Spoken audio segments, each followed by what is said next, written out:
Здравствуй, тьма, мой старый друг. Я рассказать тебе хочу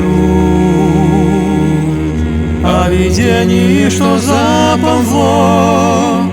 Его семя уже проросло, его всходы ум заполнили уже до ушей, и звучит молчание. В странном сне я шел один,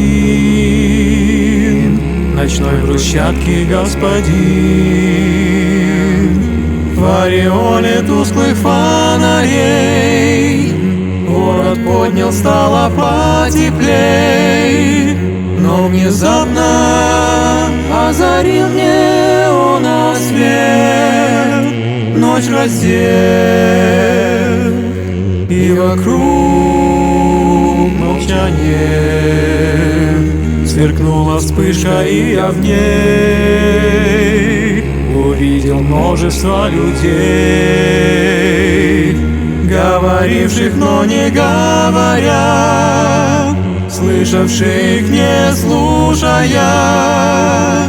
Их песня никого не трогала, не звала нарушать молчание.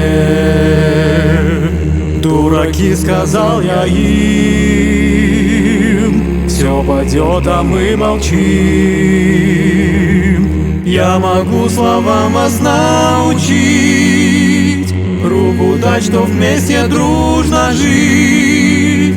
Но слова, как в омут, сорвались,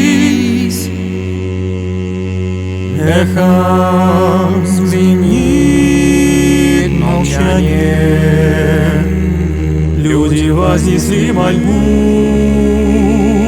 неоновому божеству. Он зажег предупреждение, словно наваждение.